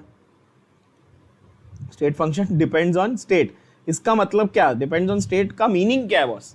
Depends on initial and final values. क्या? इनिशियल एंड फाइनल वैल्यूज पे जो डिपेंड करेगा वो क्या है बच्चों? वो स्टेट फंक्शन है। और पाथ फंक्शन क्या है? Depends on the path taken to complete the process. ठीक है, तो which of the following is a state function? बताओ। तो work, heat, enthalpy, all the 3, ये आपका इसमें से आपको ढूंढना है कि भाई इसमें से कौन सा स्टेट फंक्शन है। तो ऑफकोर्स आंसर क्या है? एंथैल्पी। क्यों एंथैल्पी आंसर है, जरा ये समझना। क्या मैंने डेल्टा एच को आपको ये फॉर्मूला सिखाया क्या कि delta H of products minus reactants, है कि नहीं? प्रोडक्ट्स को तुम्हारा फाइनल वैल्यू बोलूँ और रिएक्टेंट्स को इनिशियल वैल्यू बोलूँ तो चलेगा क्या किसी केमिकल रिएक्शन में? बोलो हाँ या ना। ये सिखाया ना मैंने? यस, प्रोडक्ट्स को फाइनल वैल्यू और रिएक्टेंट्स को इनिशियल वैल्यू बोलूँ, ये देखो डेफिनेशन समझ में आ गया? यस, तो इसीलिए एंथैल्पी तुम्हारी क्या बन गई? State function. वर्क और हीट, बॉस वर्क और हीट तो ऑफकोर्स पाथ पे डिपेंड करेगा ना। तुमको पॉइंट ए से पॉइंट बी चल के जाने का है, तुम ऐसा सीधा गए तो वर्क डन थोड़ा कम है, लेकिन ऐसा घूम के गए तो वर्क डन थोड़ा ज्यादा है, तुमको ज्यादा मेहनत करनी पड़ी। बोलो हाँ या ना? तो वर्क और हीट किस पे डिपेंड करेगा बच्चों? पाथ पे डिपेंड करेगा। क्लियर? आइसोकोरिक मैंने बता दिया। 35 क्वेश्चन नंबर 35, आइसोकोरिक क्या होता है? आइसोकोरिक क्या होता है बच्चों? वॉल्यूम। आइसोकोरिक वर्ड का मतलब क्या? वॉल्यूम कांस्टेंट, यानी कि क्या जीरो होगा? चेंज इन वॉल्यूम जीरो होगा। चेंज हुआ ही नहीं तो इसलिए डेल्टा वी जीरो, यानी कि आंसर होगा ऑप्शन ए। समझ में आ गया? लेकिन ओ अच्छा सॉरी मैंने गड़बड़ की, देखो मैंने घाई की, आप लोग नहीं करना, मैंने जो गधापना की। हाँ, आंसर होगा all of the above. Change zero होगा तो सी यानी वॉल्यूम रिमेन्स कांस्टेंट, ये भी सही है। और delta H is equal to delta U plus P delta V, ये सेकंड लॉ का फॉर्मूला था। जब डेल्टा वी जीरो है तो फिर delta H is equal to delta U, यानी कि आंसर होगा ऑप्शन डी। जो गधापना मैंने की वो आपने नहीं करनी है बच्चों। मैं बेवकूफ हूं, आप मत बनो, है कि नहीं? यस, मैं बेवकूफ हूं, मारू पकड़ के पक। तो मैं सिर्फ देख रहा था कि तुम लोग क्या कर रहे हैं, है ना? नहीं, मेरे से जेन्युइनली गलती हुई, तुम लोग मत करना, घाई मत करना, ठीक है? चलो अगला देखो क्या बोलता है। Temperature of the system decreases in an, जब कोई प्रोसेस हो रहा है तो टेम्परेचर कम। बहुत अच्छा सवाल है, इसको ये कॉन्सेप्ट को थोड़ा सा टेस्ट करता है। बेसिक कॉन्सेप्ट को टेस्ट करता है ये सवाल, ध्यान से देखना, इसको मैंने स्टार मार्क किया। अच्छे सवालों को स्टार मार्क करने का, उनको हमेशा वापस जाके रिवाइज करने का, इससे कॉन्सेप्ट और क्लियर होते हैं। क्या बोलता है? Temperature of a system decreases इन। अच्छा, जब टेम्परेचर को कम करने की बात हो रही, जरा थोड़ा सा ध्यान से समझना बात को, आपको मैं यहां पर एक्सप्लेन कर रहा हूं, प्लीज प्यार से समझना। टेम्परेचर कम करने की बात हो रही है, ठीक है, कंप्रेशन और एक्सपेंशन। जब कंप्रेशन एक्सपेंशन है मतलब कि अजम्पशन है कि भाई गैस होगी कंटेनर में, तभी कंप्रेशन एक्सपेंशन की बात हो रही है, यस है ना, ओके। तो ठंडा हो रहा है, टेम्परेचर कम हो रहा है, तो मुझे ये इतना तो लॉजिक करके बता दो कि ठंडा हो रहा है मतलब कि एक्सपेंशन हो रही है गैस की कि कंप्रेशन हो रहा है? Of course expansion. एक्सपेंशन में गैस क्या करेगी? अपनी एनर्जी को लूज करने वाली है, ठीक है। मतलब आंसर ये तो गारंटी के बी और डी में से होगा, क्योंकि ये दोनों में एक्सपेंशन दिया हुआ है। वो एक्सप्रेशन प्रिंटिंग एरर है by the way, option B में एक्सप्रेशन जो है वो प्रिंटिंग एरर है बच्चों, ठीक है ना। एक्सपेंशन होना चाहिए, है ना, वो मान लो कि एक्सपेंशन। अच्छा, आइसोथर्मल टेम्परेचर डिक्रीजेस बोला है, मतलब आइसोथर्मल तो हो ही नहीं सकता, क्योंकि आइसोथर्मल में तो टेम्परेचर चेंज नहीं होता। तो एक ही ऑप्शन बचा आपके पास लॉजिकली, क्या? Adiabatic expansion. समझ में आया क्या? बोलो हाँ या ना। क्योंकि गैस को आपने हीट लूज करने को अलाउ नहीं किया, एडियाबैटिक है ना, heat loss Q is equal to 0। Heat बोलता है हीट बाहर नहीं जाना चाहिए, तो बोलेगा भाई मैं हीट बाहर नहीं भेजूंगा तो क्या करूं? तो मैं टेम्परेचर रिड्यूस करूंगा, समझा? कुछ ना कुछ करके तो एनर्जी उसको हटानी पड़ेगी ना, नहीं तो फट जाएगा कंटेनर, है कि नहीं। तो क्या करेगा वो? एक्सपैंड होके अपनी हीट को, जैसे गर्म हवा जो है उसको जब फैला दोगे तो ठंडी हो जाएगी, सीधी बात है कि नहीं। तो ये हुई बात आपकी एडियाबैटिक एक्सपेंशन की। आई होप ये क्लियर हुआ, यस।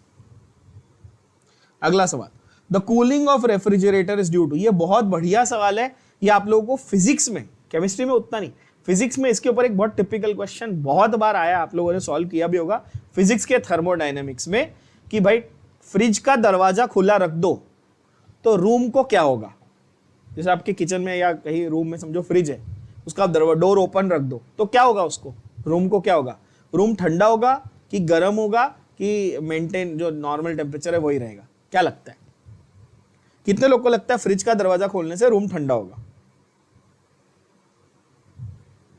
कितने लोगों को ये लगता है कि रूम फ्रिज का दरवाजा, तो आप बोलोगे सर हाँ लॉजिकली तो ऐसा लगता है फ्रिज का दरवाजा खोलने से रूम ठंडा होगा।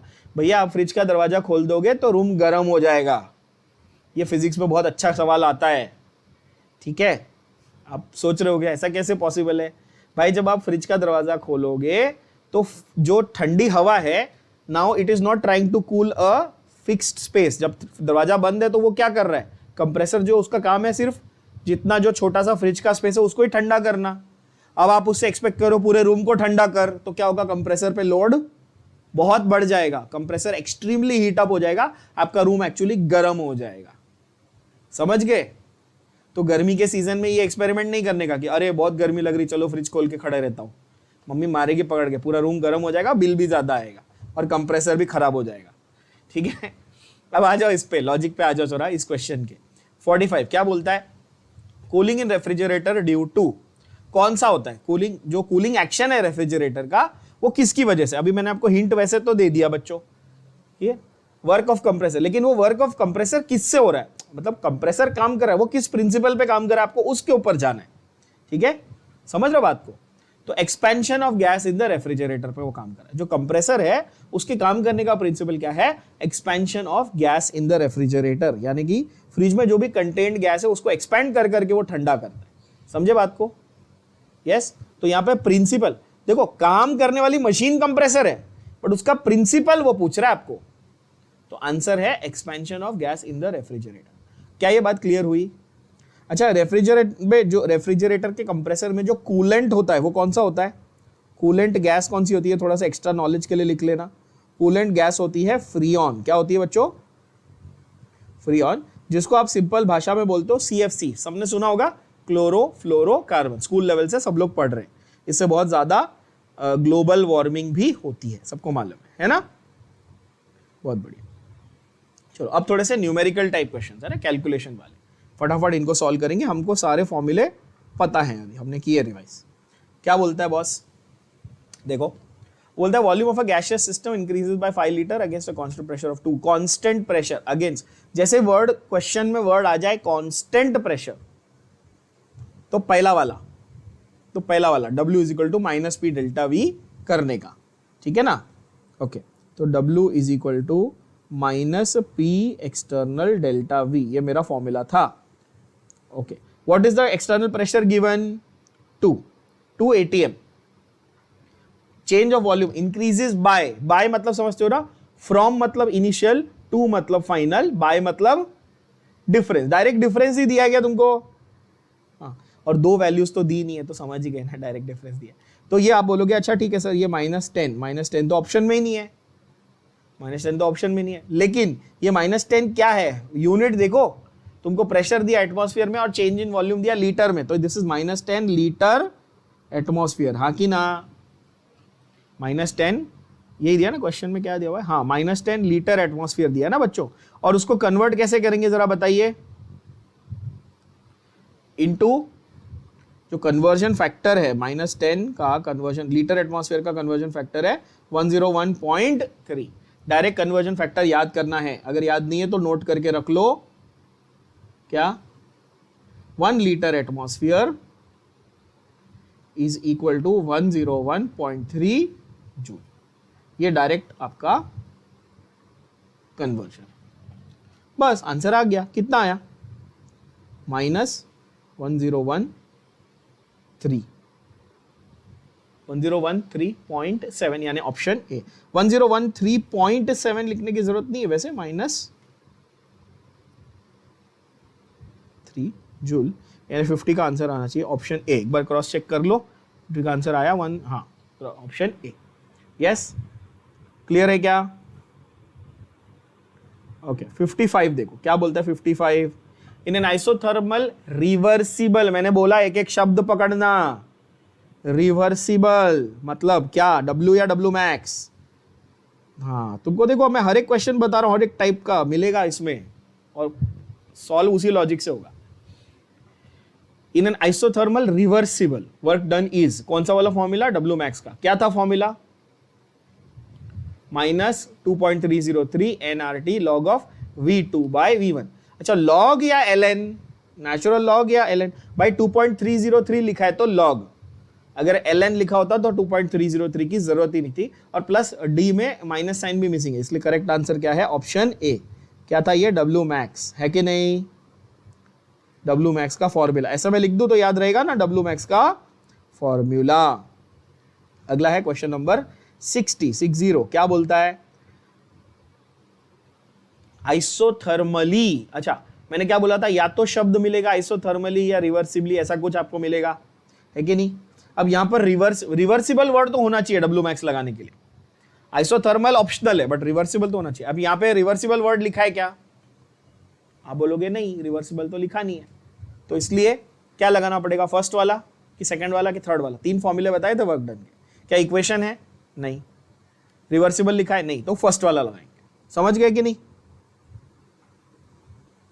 माइनस कितना है पी एक्सटर्नल, आप बोलोगे सर पी एक्सटर्नल दिया 1.013 इंटू 10⁵, ये स्टैंडर्ड यूनिट में दिया है, इसको लीटर में नहीं दिया हुआ है, देखो न्यूटन, लीटर एटमॉस्फेयर में नहीं दिया है, स्टैंडर्ड यूनिट में दिया, तो आंसर सीधा सीधा आएगा, है ना। और क्या बोलते हैं, कंप्रेशन किया हुआ है मतलब 1 dm3। अब कंप्रेस्ड बाय 1 dm3 किया मतलब वॉल्यूम को कम किया कि ज्यादा किया, वॉल्यूम को कम किया मतलब नेगेटिव साइन, समझे क्या, फिर से देख लो ध्यान से।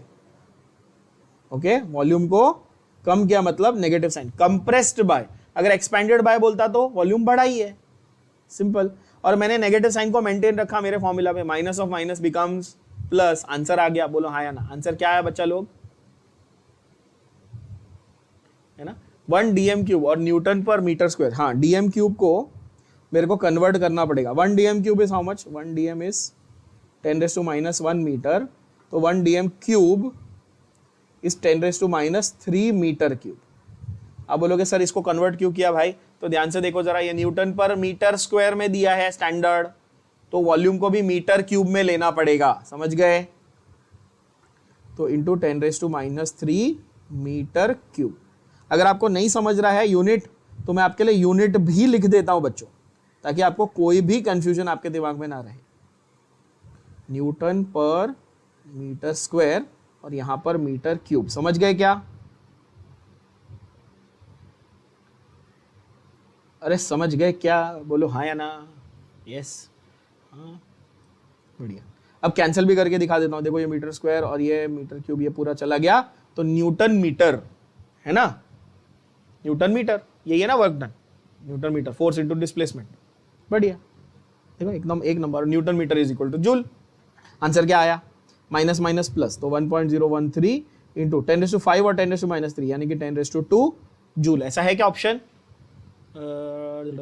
Option A should be your correct answer. Check कर लो जरा, option A should be your correct answer. कभी कभी पीछे ये आंसर की में गलत आंसर दिए होते हैं, मिस प्रिंट होता है, कोई बात नहीं, यहाँ पे सही दिया हुआ है।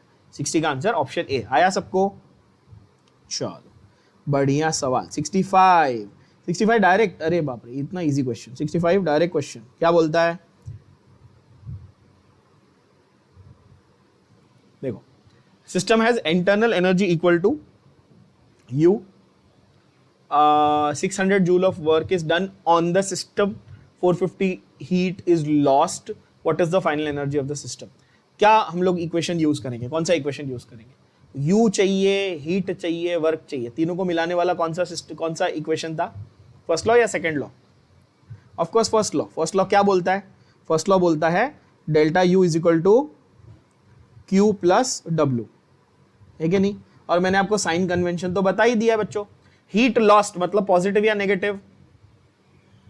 नेगेटिव। हीट लॉस्ट मतलब -450 जूल, ठीक है। और on the system, work is done on the system मतलब पॉजिटिव यानी कि 600, तो delta U is equal to -450 plus 600, है ना? हाँ, तो व्हाट इज द चेंज? अब ये जो डेल्टा U है, डेल्टा U को ध्यान से देखना, it is final minus initial, बरोबर ना? वो बोल रहा है इनिशियली उसकी इंटरनल एनर्जी U थी, इनिशियली कितनी थी? U। तो देखो U2 माइनस U ऐसा है, is equal to -4 is equal to 150। समझ गए कि नहीं समझ गए? तो जो फाइनल है वो 150 प्लस U है। क्या है? 150 प्लस U, यानी कि 65 का आंसर होना चाहिए ऑप्शन सी। समझ गए क्या? यस, भेजे में गया। गड़बड़ नहीं करनी, बेसिक मैथमेटिक्स पॉजिटिव नेगेटिव में गड़बड़ नहीं करनी है, ठीक है। डेल्टा का मतलब क्या होता है? Of course final minus initial. तो उसने आपको क्वेश्चन में बोल दिया इनिशियल ये थी, देखो यही दिया हुआ है, और ये तुमको पता ही है फाइनल है, तो फाइनल को ही पूछ रहा है वो, तो it will be 150 plus U। एकदम बढ़िया, ठीक है ना? ओके, अगला सवाल आपके कंप्यूटर स्क्रीन पर बच्चों क्या है? 70 question number. Energy stored in, ओहो कितना डिफिकल्ट क्वेश्चन। किसी सब्सटेंस के अंदर जो एनर्जी पहले से प्रेजेंट है वो क्या है? उसकी एंथैल्पी है, इंटरनल एनर्जी। आप बोलो अरे सर क्या कंफ्यूज कर रहे हो यार, इतनी सिंपल क्वेश्चन में क्या कंफ्यूज कर रहे हो? ऑफ कोर्स उसकी इंटरनल एनर्जी है। सब्सटेंस के अंदर जो एनर्जी है stored in a substance is internal energy. Enthalpy मैंने क्या कहा था कि पूरा सब आदान प्रदान होने के बाद जो नेट बचा वो एंथैल्पी है बॉस। वहां पर पहले से जो प्रेजेंट है वो क्या है? तुम्हारी इंटरनल है। तुम सुबह सुबह सो के उठो, अभी तक नाश्ता ठूसा नहीं है तुमने, तो जो प्रेजेंट है ना थोड़ी बहुत एनर्जी तुम्हारे पास, वो क्या है? वो इंटरनल एनर्जी। समझे कि नहीं समझे? क्लियर? ठीक है, मतलब अपने आप को अगर आप सिस्टम मानो तो सुबह जब आप सो के उठे हो और बिना नाश्ता किए, बिना कुछ फ्यूल अंदर डाले, जो एनर्जी है वो आपकी इंटरनल एनर्जी है। सही है ना? है कि नहीं? चलो, in which of the following delta U will be equal to delta H? Delta U और डेल्टा H को इक्वल बनाने के लिए कौन सा हमारा इक्वेशन है जो डेल्टा U और डेल्टा H से डील करता है? ऐसा कौन सा इक्वेशन हमने पढ़ा जो इसमें डेल्टा U और डेल्टा H दोनों साथ में आते बच्चों? तो आप बोलोगे सेकंड लॉ ऑफ थर्मोडायनेमिक्स। तो delta H is equal to, अरे सॉरी ये क्या हो गया? Delta U is equal to, sorry delta H is equal to delta U plus delta nRT। ये किया था हमने, ये इक्वेशन था हमारा। आप पूछोगे सर आप डेल्टा nRT क्यों ले रहे हो? तो भाई चारों ऑप्शंस को देखिए आप, चारों ऑप्शन में इक्वेशन दिए ना, और इक्वेशन में भी सारे गैसेस दिए कि नहीं? देखो गैसेस, गैशियस, गैशियस, गैशियस दिया है ना। तो मैंने क्या लॉजिक बताया था? जब गैशियस दिया होगा मैं डेल्टा nRT, डेल्टा n वाला यूज करूंगा, बोला था ना। देखो यहाँ पे स्मार्टनेस आपको समझनी है, एकदम फटाफट अप्लाई करना है, क्योंकि फिर से मैं बार बार कह रहा हूँ सीईटी में 45 सेकंड होते हैं एक क्वेश्चन को सॉल्व करने के लिए। अब किसमें डेल्टा, अगर ये वैल्यू पूरी जीरो हो गई, ये वैल्यू अगर जीरो हो गई तो delta H delta U same होगा। यस, तो आपको क्या देखना है कि जिसमें आपके नंबर ऑफ मोल्स सेम है वो आंसर है। ओरली कर लो, ओरली कर लो। पहले वाले में बताओ, रिएक्टेंट साइड पे एक हाइड्रोजन है, आधा ऑक्सीजन है, यानी 1.5, और राइट साइड पे तो लिक्विड है, तो लिक्विड को तो गिनना ही नहीं, तो -1.5 रॉन्ग। बॉम्बे देखो, एक हाइड्रोजन, एक आयोडीन और 2 HI, यस 2 - 2 0, आंसर आ गया बॉम्बे। समझ गए कि नहीं समझ गए? यहां पे लिख देता हूं for equation 2 delta N is equal to 2 - 2 यानी कि 0, देयरफॉर इंटरनल एनर्जी और एंथैल्पी सेम। परफेक्ट, समझ में आ गया, पेज में गया, यस। आगे बढ़े, question 80, molar heat of reaction. Word पे फोकस करना, क्या बोला? मोलार, मतलब कि एक मोल के लिए। क्या मैंने पहले से डिफाइन कर दिया कि एंथैल्पी एक मोल के लिए होती है? बोला है कि नहीं? है ना? यस बच्चों। तो molar heat of reaction for this is ammonium nitrate gives N2O plus H2O is 122.55 kilojoule at 25 degree Celsius and 1 atmospheric pressure. What is the delta U of the reaction? Question क्या है फिर से देखते हैं, एक second ना। Now यहां पर जो मोलार हीट आपको दी है, क्या दिया हुआ है? मोलार हीट, वो एक्चुअली किसका एक टर्म है? Heat of reaction is the other term for, ये ध्यान में रख लेना तो आंसर इजी हो जाएगा। हीट ऑफ रिएक्शन ऐसा वर्ड दिया रहेगा तो आप इसको क्या मान लोगे बच्चों?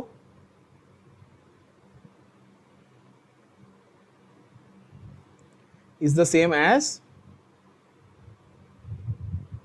क्या? Enthalpy of the reaction. Heat of reaction equal to basically delta H। समझ गए क्या? आंसर बता दो अब। So delta H is equal to delta U plus delta nRT, बरोबर ना? ये फॉर्मूला है। What is delta N here?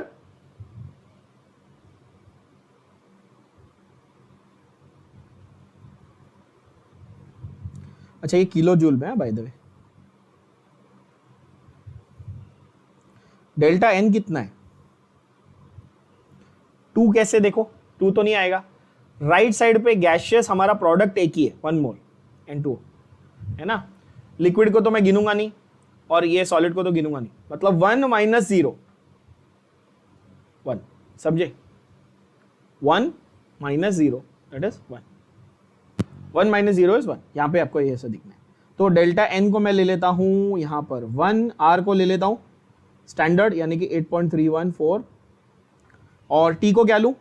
Eight कितना? 25 डिग्री सेल्सियस, केल्विन में ले लूं 298। थोड़ा ट्रिकी कैलकुलेशन है, थोड़ा सा अप्रोक्सीमेशन लगाएं। Delta U is equal to, ये पूरे वैल्यू को उधर लेके जाऊंगा, -122.55 माइनस, अब इसको मैं अप्रोक्सीमेशन लगाता हूं थोड़ा सा, 8.314 को 8 कर लिया और इसको 300 कर लिया, ठीक है? समझ गए? बट ये जूल में कि किलो जूल में? स्टैंडर्ड क्या है मेरा? 8.314 जूल पर मोल केल्विन था कि किलो जूल पर मोल केल्विन था? जूल था ना? समझ गए? हाँ, तो ये गड़बड़ मत करना। तो ये हो गया 2400 जूल पर मोल केल्विन। तो किलो जूल में कितना होगा? 2.4 होगा, यस और नो? बस आंसर आ गया, -122 - 2.4, मतलब कि रफली -125 आंसर आना चाहिए। है क्वेश्चन ऐसा, minus option 125, yes 80 should be answer, बॉम्बे बी। अगेन यहां पर बहुत बेसिक मैथमेटिक्स और बेसिक कॉमन सेंस की जरूरत है। और यहां पर ही वो जो आपका बचपन से आप लोगों का दुश्मन है कि सर सिली मिस्टेक, क्या क्यों मार्क्स नहीं आए? सिली मिस्टेक, वो नहीं होनी चाहिए। वही तो आपके 2 साल की पूरी मेहनत बेकार है बच्चों, है ना? कि आपने सारे पूरे 2 साल पढ़ाई की और फिर लास्ट में क्या सिली मिस्टेक की वजह से मार्क्स नहीं आए? तो इसलिए ध्यान से इसको करना। ऐसे क्वेश्चंस जहां पर आपको थोड़ा भी डाउट है पॉजिटिव नेगेटिव में, उसको 2 बार चेक करना। ओके, अगला सवाल, क्या टाइम हुआ भाई?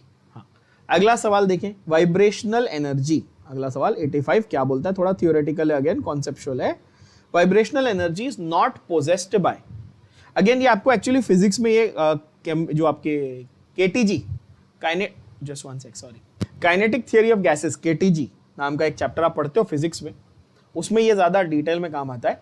वाइब्रेशनल एनर्जी है वो कौन से टाइप के मॉलिक्यूल्स में नहीं मिलती या नहीं पाई जाती, तो ऑब्वियसली डायरेक्टली आप लिख सकते हो कौन सा, मोनो एटॉमिक। कोई एक सिंगल एटॉमिक वाला मॉलिक्यूल है, ठीक है, तो उसमें आपस में एटम्स में बीच में कोई भी बॉन्ड नहीं एग्जिस्ट करा, तो वो प्लेन एग्जिस्ट नहीं कर रहा है बॉन्ड का, तो उसके अराउंड वो वाइब्रेट नहीं कर रहे। तो डाई, ट्राई और टेट्रा एटॉमिक में होता है, मोनो एटॉमिक में वाइब्रेशनल एनर्जी नहीं होती। इसको आप सीधा सीधा फैक्चुअल की तरह लर्न कर सकते हो। समझ में आ रहा है क्या? यस। जो मैंने अभी बताया ना कि दो न्यूक्लियर, जैसे जब बॉन्ड बना डाई या ट्राई एटॉमिक में बॉन्ड बना, तो एक लाइन बनती है और उस लाइन को आप ऐसे मान लो और उसके अराउंड ऐसे वाइब्रेशन हो रही है ना, ऑसिलेशन। तो यहाँ पर लाइन ही नहीं, क्योंकि भाई मोनोएटॉमिक है। वही 86 में अगर आप देखोगे तो आपको लाइन समझ में आएगी, वैसे ही सिमिलर टाइप ऑफ क्वेश्चन, ठीक है ना।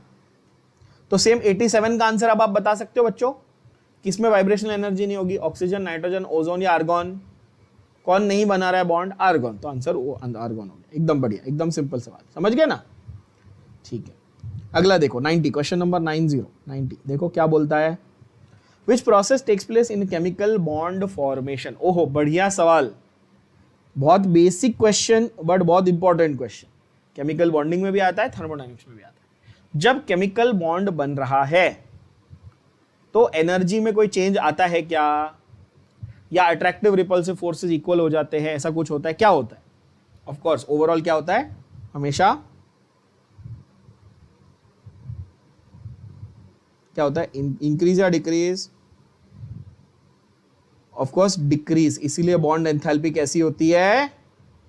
नेगेटिव होती है। अगर आप जाओगे 11th का जो बेसिक चैप्टर है अपना केमिकल बॉन्डिंग, ठीक है, बहुत बेसिक चैप्टर है, उसमें उन्होंने सबसे पहला एग्जांपल आपको दिया हुआ है टेक्स्ट बुक में, एक बड़ा सा ग्राफ बना के समझाया है, हाइड्रोजन मॉलिक्यूल का फॉर्मेशन। ये याद है किसी को? हाइड्रोजन मॉलिक्यूल का फॉर्मेशन, इसकी एंथैल्पी कितनी है? एंथैल्पी बनते वक्त कितनी एनर्जी रिलीज होती है? -436, मतलब कि 436 किलो जूल, 436.7 ऐसा कुछ है वैल्यू, 436 किलो जूल पर मोल एनर्जी रिलीज होती है। यानी कि ये जो नेगेटिव साइन है क्या दिखा रहा है? एनर्जी रिलीज, लॉस, यानी डिक्रीज इन एनर्जी, इसलिए नेगेटिव। तो आंसर क्या है? Option A is your correct answer. अच्छा, इसको आप रट सकते हो, लर्न कर सकते हो। थोड़ा लॉजिक से समझा देता हूं तो रटने की जरूरत नहीं है। मुझे बताओ, ये एटम है, ये एटम है, दोनों की अपनी अपनी इंडिविजुअल एनर्जी है, कुछ तो अपनी इनकी खुद की एनर्जी है, ठीक है, काइनेटिक एनर्जी इनके पास प्रेजेंट है, थर्मल, इंटरनल, जो भी है, वाइब्रेशनल छोड़ के, क्योंकि अभी तक अगर ये सिंगल एटम है।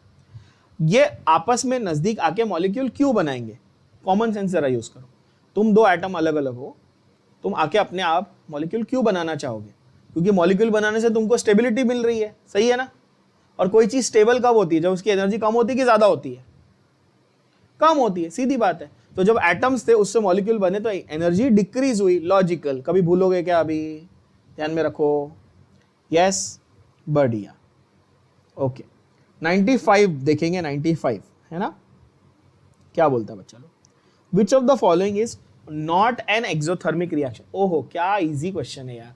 आपको डेल्टा एच की वैल्यूज दे दी है, आपको लिटरली डेल्टा एच की वैल्यूज, डेल्टा एच और डेल्टा यू की वैल्यूज दे के रखी हुई है। आपको सिर्फ कैलकुलेशन करके बताना है कि 95 में कौन सा वाला exothermic, sorry not an exothermic पूछा है। एक मिनट, मेरे को क्वेश्चन पढ़ने दो। देखो यहाँ पे स्क्रीन पे बहुत छोटा दिखता है, मेन स्क्रीन पे छोटा दिखता है, मेरे को अलग से देखना पड़ेगा। एक सेकंड, एक्सोथर्मिक पूछा, नॉट एक्सोथर्मिक पूछा, क्लियर दिख भी नहीं रहा। नॉट एक्सोथर्मिक पूछा नहीं, अच्छा एक्सोथर्मिक पूछा, सॉरी एक्सोथर्मिक पूछा, सॉरी, हाँ एक्सोथर्मिक पूछा। मतलब कि आपको डेल्टा एच कैसा चाहिए, नेगेटिव की पॉजिटिव? एक्सोथर्मिक बोले तो नेगेटिव चाहिए, तो ऑप्शन ए तो पहले उड़ा दिया, ऑप्शन ए पहले उड़ा दिया, क्योंकि ऑप्शन ए में डेल्टा एच की वैल्यू क्या दी है? देखो ऑप्शन ए में डेल्टा एच की वैल्यू दी है पॉजिटिव, हटा दिया। ऑप्शन बी में आपको डेल्टा यू दिया है, क्या दिया है? Delta you. अच्छा, इक्वेशन है, क्या डेल्टा एन के साथ में कैलकुलेशन करके बता सकते हो डेल्टा एच पॉजिटिव आएगा कि नेगेटिव आएगा? बी ऑप्शन को देखो, क्या आएगा, पॉजिटिव आएगा कि नेगेटिव आएगा? कितना आ रहा है? तो आप बोलोगे सर देखो 131.2, अब थोड़ा शॉर्ट में कर रहा हूं, पूरा डिटेल में नहीं कर रहा हूं। देखो 131.2 प्लस डेल्टा एन की वैल्यू क्या है? 2 - 1। प्रोडक्ट साइड पे 2 है गैशियस, एक कार्बन मोनोऑक्साइड है, एक हाइड्रोजन है, 2 और -1, तो ओवरऑल पॉजिटिव। तो 1 × R × T, जो भी वैल्यू है वो पॉजिटिव में ही आने वाली है ओवरऑल। तो बी भी गलत हो गया। समझ गए क्या? मेरे को वैल्यू से मतलब नहीं है, पॉजिटिव नेगेटिव देखना है। समझ गए? यस बच्चा पार्टी। हाँ, ऑप्शन सी शायद से मिसप्रिंट हुआ है, वो लोग ने HgO गिविंग Hg + O2 ऐसा कुछ तो दिया है ना? कुछ तो मिसप्रिंट है शायद। हीट दी, अच्छा उसको एनर्जी सप्लाई किया ऐसा वो बोल रहे हैं। ऑप्शन सी में ऐसा बोल रहा है कि ऑप्शन सी में उसने एनर्जी सप्लाई की, HgO को उसने 180 किलो जूल एनर्जी सप्लाई की, जिसकी वजह से ये हुआ। तो अगेन एनर्जी सप्लाई, रिएक्शन ने एनर्जी ली आपसे तो पॉजिटिव, तो वो भी गलत।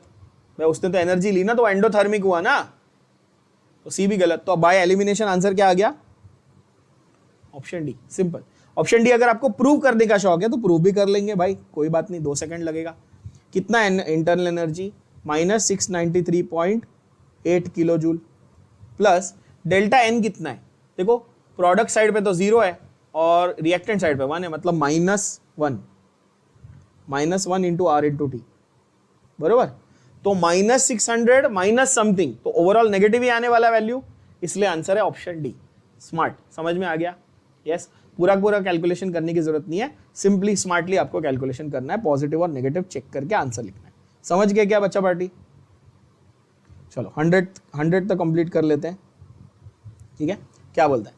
इन थर्मल डिकॉम्पोजिशन, जब डिकॉम्पोजिशन आप कर रहे हैं, क्या कर रहे हैं?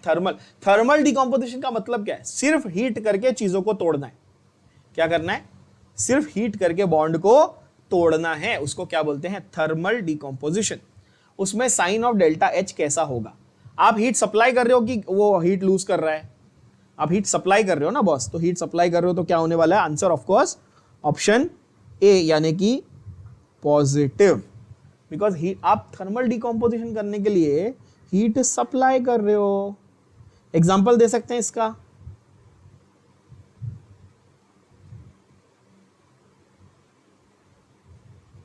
heat has to be supplied, heat has to be supplied,